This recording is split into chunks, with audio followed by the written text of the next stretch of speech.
Welcome to Menopause, Marriage and Motherhood, a podcast that's all about changing the way we view midlife and bringing the conversation about menopause out into the open. Each week we share stories, experiences and inspiration. We talk to experts on how to best navigate this time of life and find out how other people have not only survived but thrived through this time. I'm your host, Karen O'Connor.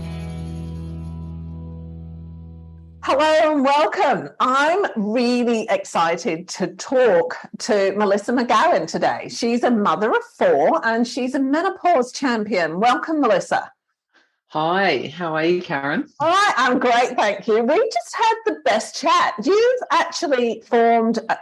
Right, let me just get through. Let me get my brain in gear here, because we were just talking before we came on about menopause brain and how you lose your words and you can't necessarily think in the right order, and that we see sentences not forming, and we kind of wonder what's wrong with ourselves when this happens. And you were in a high level corporate job and you quit.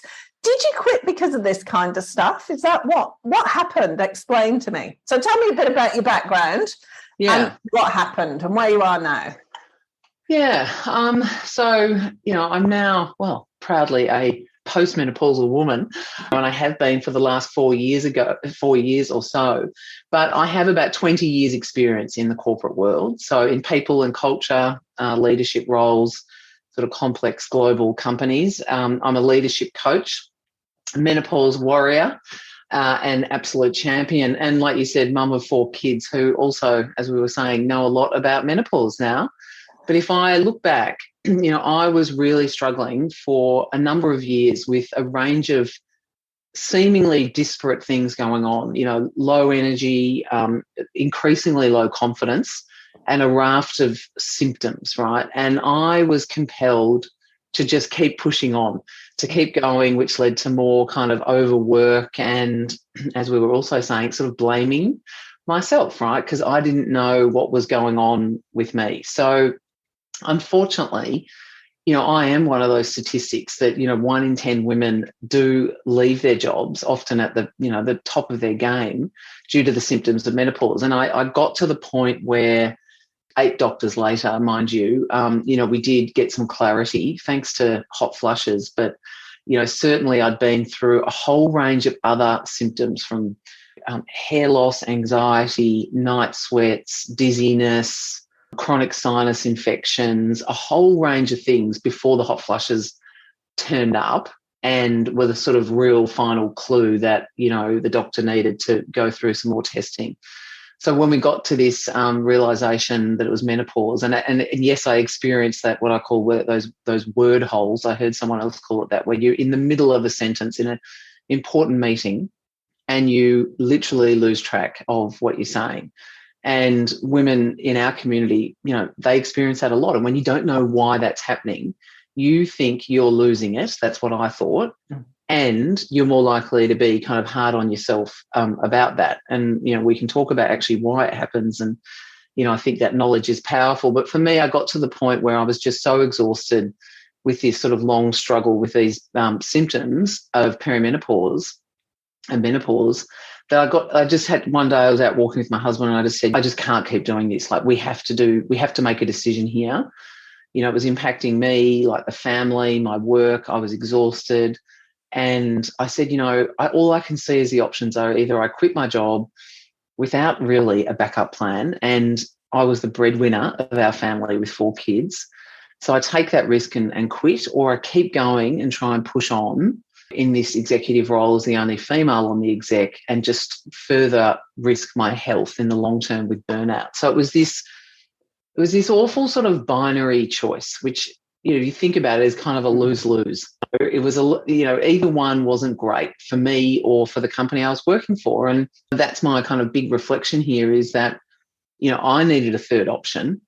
And we need other options for women. We don't want them to get to this point where, they've got that kind of binary choice. And also, like, I just lost years. Like, I call them like the lost, sad, exhausted years. And there was probably about 4 of them, really.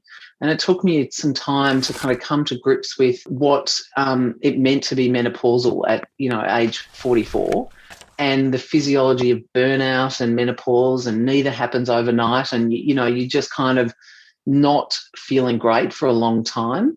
And then on top of all of that, the lack of awareness and conversation, which we're remedying today, but the lack of those things I think have just made it worse. And certainly I was probably silencing my body and disconnected in many ways from what was going on, and that all made it, it made everything worse. So, like you, that's kind of, I'm on a mission now as well. It's kind of why I do what I do, because I just want women and their workplaces, to thrive and not to kind of be faced with that binary decision, women to leave their jobs and workplaces to lose their talent.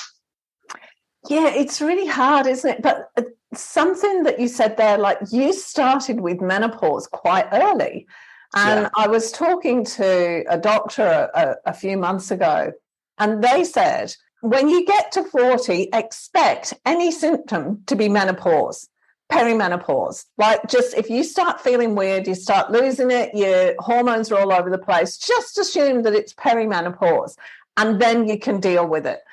And I thought that was a really interesting way of looking at it, because we don't. We just go, oh, my God, there's something wrong with me. I don't know what's wrong with me. And to be fair to the doctors, most of them are not equipped to deal with menopause. Until recently, menopause was an optional extra in the medicine when you do your medical degree. So they don't even learn about it. Short 15-minute appointments, and sometimes as busy women with a lot going on already in midlife in terms of work and family responsibilities, relationships, caring, teams, all of that, we can be very guilty of deprioritizing our own health needs. So getting to, even making that appointment, before it's an absolute crisis is unlikely, which is why this message around be prepared, be aware. And if you are struggling, you don't necessarily have to sit in that for so long. So, I think I think menopause is coming out, right? Perimenopause is coming out. Mia Friedman's just done a summit. We're seeing it pop up more and more in the media. People keep saying to me, is it just because of you and the algorithm and me and my age, or am I suddenly? And I'm like, no, you look like there's Naomi Watts last week. There's celebrities. There's all sorts of stuff going on. So women are speaking more their truth about this, to reduce the struggle for other women. So, menopause is coming out, but, I think we've still got a long way to go before the system catches up and women get the support they need faster, that I think we've still got a long way to go there. I'm just trying to imagine here what it is like in the workplace, because you as an executive sitting around the table, you've got a huge team working underneath you, and then you can't string a sentence together when you need to. It's not going to do a lot for you psychologically. Well, yeah, and there's probably a couple of avenues I can go down there. I mean, your audience are probably already fairly well versed in menopause and what it is and what goes on. But again, you think about that midlife, and you think about a woman in a leadership job in her career, and just the level of stress that already exists. I've got a doctor on the team, a menopause specialist, and she often she says, now, let's just be careful we're not pinning everything on menopause here, right? So there's already, Brené Brown calls it the great unraveling or something, but, there is already so much going on in midlife, and a lot of it is quite stressful, and that obviously extends to work. And I don't think that's going to change, but, as you and I probably both understand, the symptoms of menopause, they love stress. They thrive on stress. So what I found was I was stuck in this kind of, not a virtuous, this kind of downward cycle of, work stress, life stress, symptoms being worse, sleep getting worse. I mean, sleep disturbance is huge. Yeah. So I would often be awake, it'd be like 2:14 a.m. and I'd be, hours. And I'd be thinking, right, I'm leading, a leadership team meeting tomorrow. My calendar's back to back. How am I going to cope? How am I going to survive tomorrow? That was like my thought in the middle of the night, as I was often ticking through like everything on my possible worry list, because, that's what hormones do in the middle of the night. They make everything seem so much worse. And then, you're in a meeting, you're having a hot flush, you're losing the thread of what you're saying, and you're feeling self-doubt. I had anxiety for the first time. I'd never really had anxiety before. So, whilst we know 80% of women will experience the symptoms of menopause and about 25% will have really debilitating symptoms, I think I had a pretty debilitating set of symptoms that probably were exacerbated by the stress and the pace of, the life I was living in my corporate job. And I didn't feel particularly inclined to share that with the men that I was working with at the time. And again, the data shows that to be the case, like 80% of women don't. Now, I did speak to my manager, and that was great because it just relieved some of the pressure for me to be doing crazy stuff like getting up at 4:30 in the morning to get to the airport and get on a flight at X time, or, I gave me a bit more agency around what I was going to attend and not when I was just exhausted. So I like to kind of remind people that, an informed manager in that way can really relieve a lot of the pressure on women. But certainly menopause impacts, work. And I lived that for a long time, and I hear from women all the time that, are the same. Like I was speaking to a senior HR leader recently, and she said, I just couldn't remember in a meeting what had happened the previous meeting. And so then I got some feedback afterwards about my lack of contribution to the meeting. And she was courageous enough to say to her manager, actually, I think I'm struggling with some memory stuff going on around perimenopause. And that led to, as I would say, that's a menopause friendly manager moment, because that led to a good, open, safe conversation. And then that workplace has since gone on to do more in this space and understand more about menopause and how it impacts work. But, it's not always going to be like that. So, yeah, I think there's a lot we can do once we understand how it impacts women at work and their productivity and their confidence and even them, sticking around. Then businesses can start to appreciate there's actually a really good, compelling business case to talk about this and understand it a little bit more and be supportive but also compliant, because menopause-related discrimination is absolutely on the rise as well. And the UK are a great example. I feel like we're just behind them, but they've had 3 times as many cases going through their employment tribunals around, menopause-related, age, gender discrimination, and and even group legal sort of action. I think it's coming. So yeah. Talk to me more about that, because I haven't really kept up with that side of things. Yeah, for whatever reason. But yeah, talk to me about that. Because if I sit back and think about work, and I haven't worked in a very long time, so not in a business, like I run my own business, but not for somebody else. I haven't worked. I can't imagine that they would be at all sympathetic to, and my background is construction as well. So I used to work for big companies like Tarmac and that kind of thing in the UK. So I can't imagine that they'd be at all sympathetic to a woman who was perimenopausal. Yeah.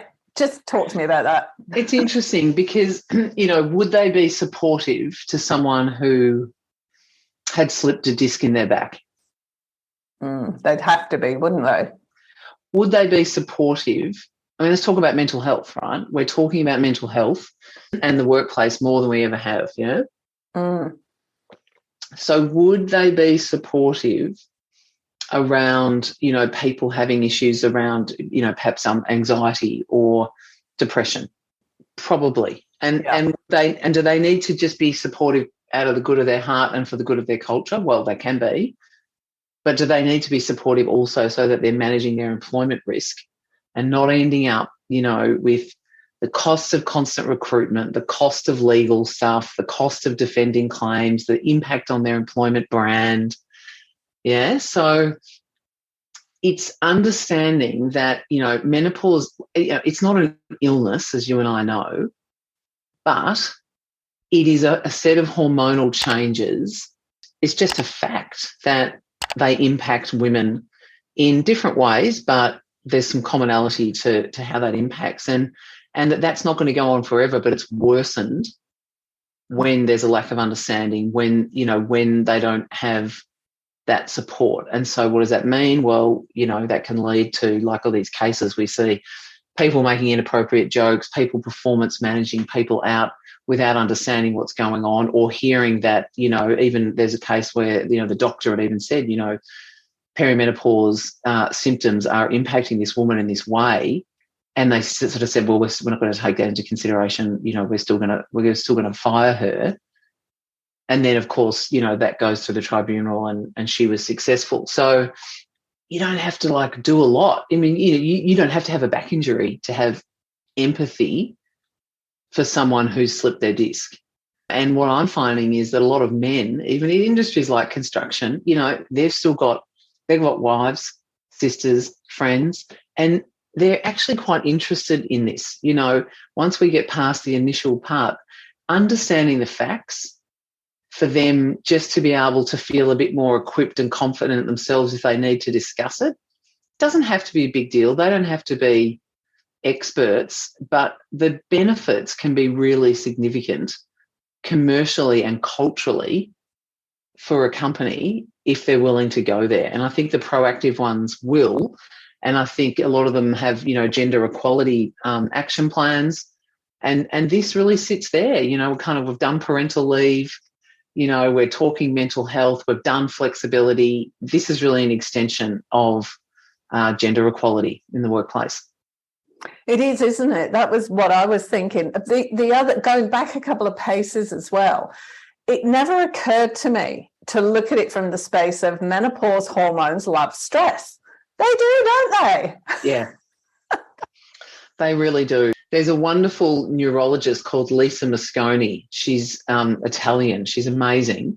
She looks at women's brains and menopause, and she helps us understand that, so many of the symptoms, they originate in the brain. We're so used to thinking about women's health around the bits that she calls it bikini medicine.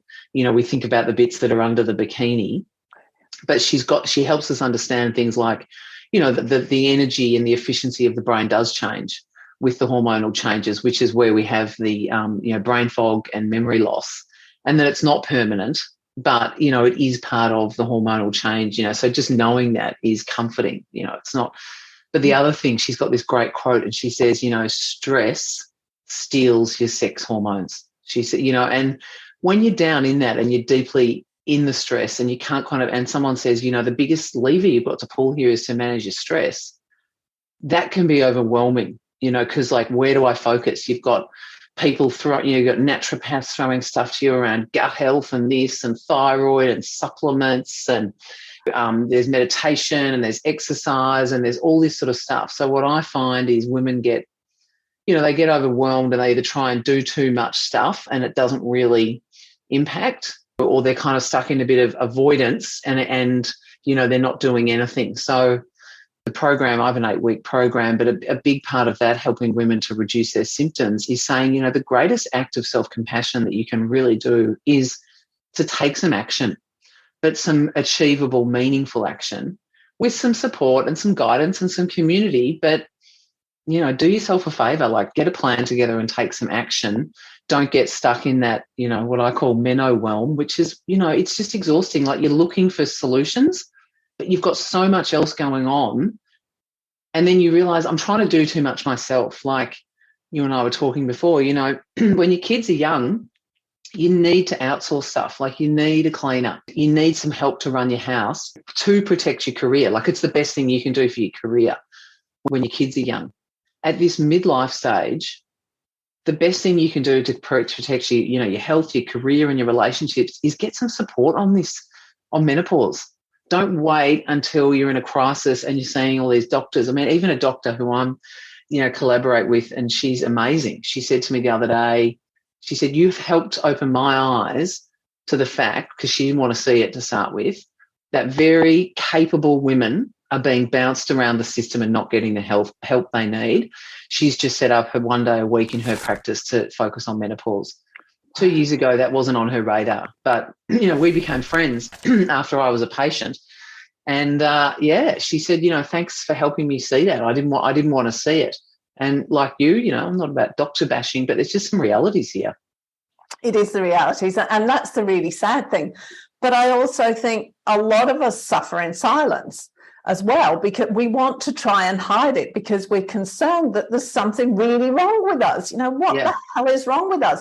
Whereas the act of sharing and talking about it gives us the confidence to go on and do that in other areas of our life. So we're not feeling like we're hiding something. Oh, totally. And, again, there's lots of different ways you can do that. But I see some of these Facebook groups, for example, lots of people on them, free Facebook communities, and women are pouring out their hearts about their deepest, perimenopause struggles and asking for guidance from people who don't have the expertise, right? So they're getting told to try this product or that product or put some snake oil in your belly and rub that in or whatever it is. And I don't think that's helpful, so this is where I I challenge women as well and say, you can do that. You're not going to solve stuff for you. You're going to be able to ruminate and, commiserate with a big group of women, but taking ownership for your health is different than that. Yeah. How does that look, taking ownership? So I think, that can look a whole range of different ways. But, if I reflect for me, given what we've said about the medical system and, and again, midlife and busy women, how can we make it easier and more accessible to help women become their own experts, right? So that's my kind of firm belief and proposition is, I've tried products. So many products. I used to travel all the time overseas for work, and I'd come back with all these different products from the US or Europe, and, they don't they're nice. Some of them might help, but really understanding knowledge to connect the dots on what's going on with you so that you know what you can do to feel better now. That's truly, I think, where the power is. So that can be, reading, that can be proactively going to see a doctor who specialises in this area. It doesn't have to be an endocrinologist or whatever, but, like having this more proactive approach to your health rather than waiting, till a crisis. And the doctor on my team said since the Mia Friedman Summit, she's had women doing that, coming in and saying, hey, I'm hearing about this perimenopause thing. I want to talk to you about it. Program, we combine self-paced modules so women just get enough of that knowledge with coaching sessions with our experts, right? So a women's pelvic physiotherapist, sex therapist, menopause specialist. So you can get your own action plan. Like, you're empowered. I know if I want an HRT, I've busted the myths. I know what I'm going to go and ask for. I know what questions to ask. So saving time, money, and, and less struggle. So, to your point, it's like, we just tolerate stuff, don't we? We just tolerate stuff. And I do love the fact that one of the changes that happens with the brain with menopause, and you touched on it before, is actually the circuitry does change a little bit to just give a few less Fs about everyone else. And, just a little bit more of like, for me, because of the hormonal shift isn't quite as into the caring and nurturing. And I think that's a really good thing. And yet it's bizarre that it comes that you have to go through that process. Where you could end up quitting or losing your job because of the stuff that's going through menopause, whereas in actual fact, you'll be best equipped to deal with it and to move forwards from there afterwards. I do. I coach in my, coaching practice. I coach a number of women individually and in groups who are in their 30s, right? Or, even earlier. So this is where let's help them do great work minus burnout so that when they get into this life stage, they don't have the same level of normalized stress if they can manage their burnout symptoms. So that's where we get into what is it you're trying to achieve? How do you hold boundaries? How can we stop rescuing everyone all the time? Because what is that really costing us? So some of this stuff. So it's a really great point. I'm finding there's this next generation of women are kind of curious about this. They're interested about menopause. They know more about their menstrual cycle. They're not of that generation that didn't talk about anything. And they're sort of saying, hey, I want to be a bit more prepared for this. Yeah. Men and women, I think, because I was saying to you, my son, when I first started this, he said, well, Mum, I need to know about this because I want to know what my wife's going to experience. I need to be able to support her. And I think a lot of that generation are of the same mind. They're not of the narrow mind, like hormones, women's hormones are a bit of an aberration. It makes them a bit strange.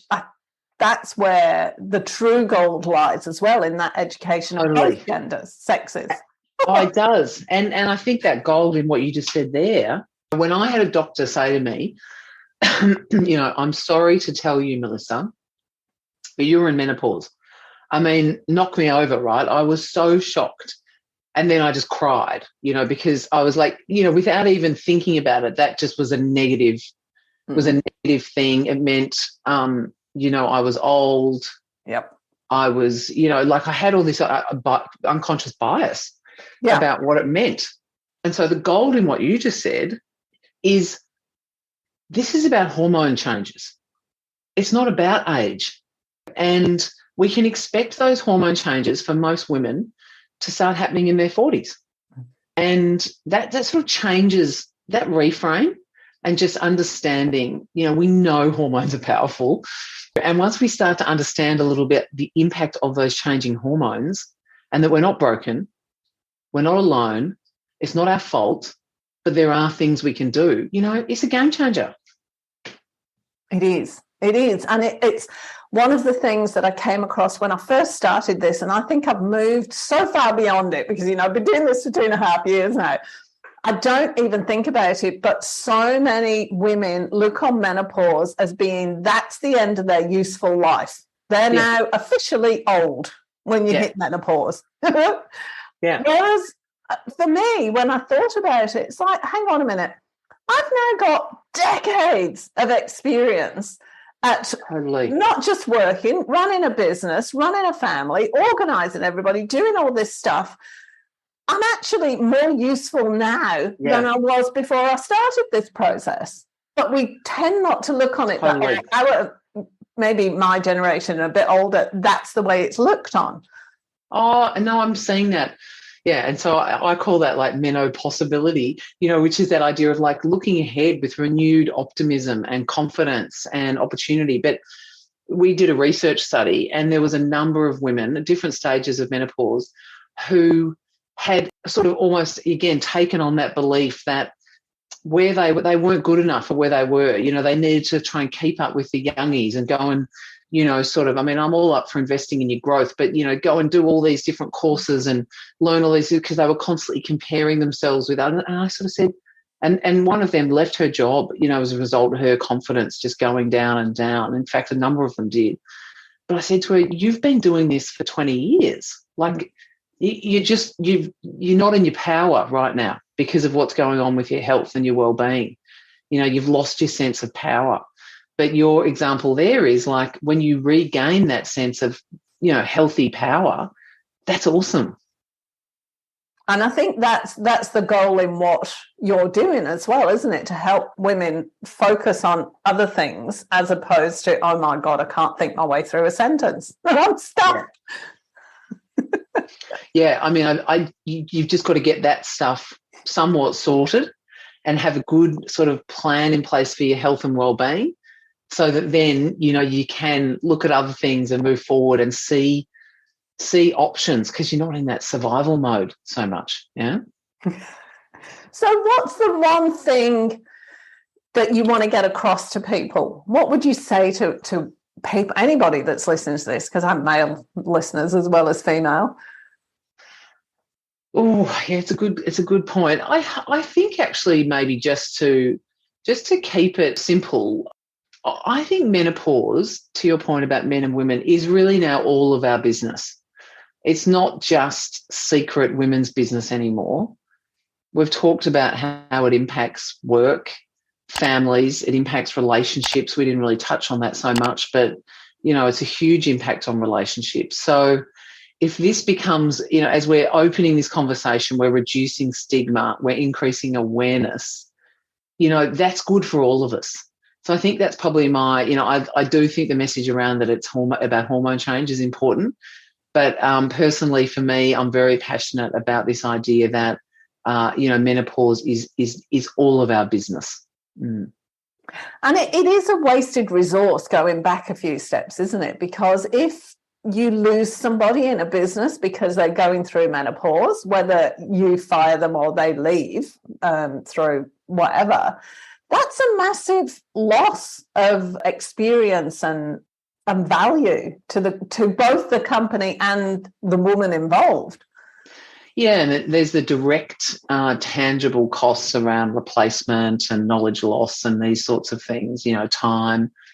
And then there's some great research that's come out. I was just reading in Harvard Business Review. Then there's the kind of knock-on effects of that on peers, team, and others about losing someone in a leadership role. So when you add up all of those costs, it's really significant. Yeah. I didn't think of it like that, but it is, because you're losing a core member of your team, aren't you? Yeah. Yeah. And it's funny that we all need more women in leadership, Yeah, I know. Isn't it interesting that this undermines women to the extent that they don't perceive their own value?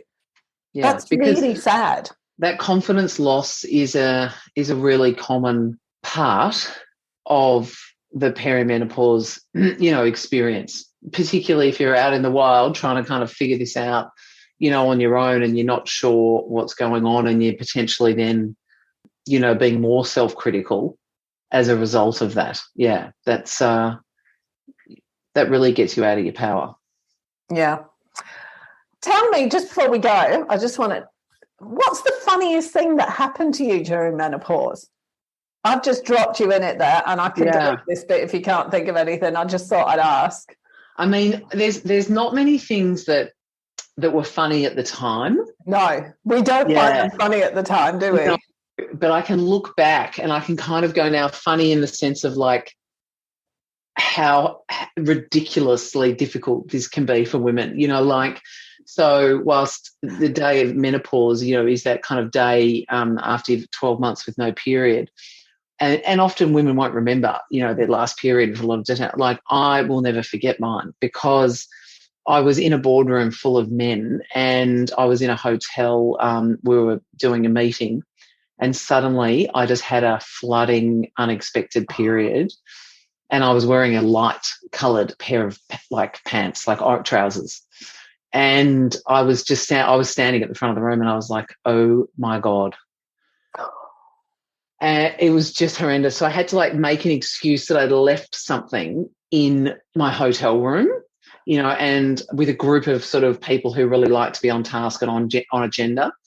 And so I was kind of backing out, and and I had to go back to the hotel room and wash my trousers and then get out the hairdryer. And because I couldn't go back in a different outfit, suddenly I left something in the room, and I can't. And you just look back on that and you kind of literally, I mean, it is almost humorous how ridiculous this can be for women. I mean, that sticks with me. I had a similar embarrassing moment, exactly the same thing. I was actually in a personal development program, and I was just sat there, and like you say, that flood, and I just went, holy cow. And I said because we were in the middle of the course, so I couldn't read, and I was sat 2 rows from the front as well. Fortunately, I was sat with a friend, another woman, but it was really interesting because I turned to her and I said, look, I'm in trouble here. I need to go to the bathroom and I might need to go home. Can I borrow your jumper? And she just looked at me. She was a few years younger than me, but not a lot, not understanding what's going on. And I had to whisper to her, I said, I think I flooded everywhere. And she's like, oh. And I stood up And I wrapped Doris, kind of half stood up and wrapped her jumper around my waist. I'd forgotten about this, just reminded me when you were saying. And when I stood up, it was all over the chair, and she's just looking in horror. I said, put something on it. I was like, I'm trying to get out of the room. See, people listening to this now, if that happens, you know, they're like, I get it. In the same way of like in workplaces that I support to understand this, if they see a woman grasping for the remote, you know, the air conditioning remote control, and they're thinking, oh, it's actually already quite cool in here. Why the hell is she doing that? They don't miss a beat because they probably know why. They can guess. And they don't need to make a joke or look funny or have her explain because, you know, that's what menopause friendly is. Yeah. And for those women in their 40s, just make sure you've got sanitary products on you at all times and your big girl undies. Trousers. Oh, my God. It's really awesome. She was just, they've got their own business, my sister and brother-in-law, and she said she bought this gorgeous new wool dress. It was in the middle of winter, thick wool dress. She said, and her and her husband are sitting there working, and she felt the sweats coming on. She said, I couldn't get out of my dress, and I'm going to my husband, get it off me. It would have been all prickly and, oh. I was like, okay. So let's add that to the list. No woolen dresses either. No really thick dresses that you can't get off quickly. Just no. Totally. This has been great. Oh, thanks for having me. Just tell me quickly, I will put all of your connection details on the website, but just tell me quickly how people can connect with you. Sorry, I've got a runny nose. Hay fever season in Queensland. Oh, no. Hay fever season. Fine.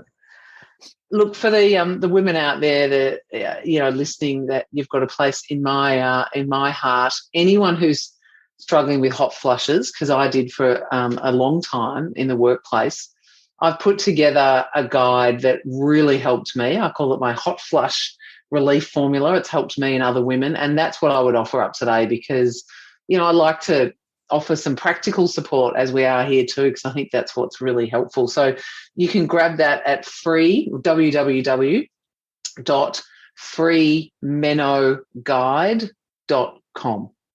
Beautiful. Thank you so much. No worries. This has been great. It's been lovely. I'll talk to you again soon. Thanks. Yeah. Thanks, Karen.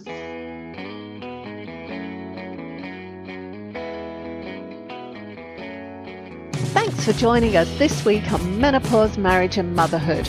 Make sure you subscribe to the show on your favourite player, and while you're at it, we'd love you to leave us a rating on iTunes, or if you'd simply tell a friend about the show, that would be amazing too. Be sure to tune in next week for the next episode, and remember, if you're busy thinking about what you can't have, how on earth are you going to enjoy what you can have? See you next week.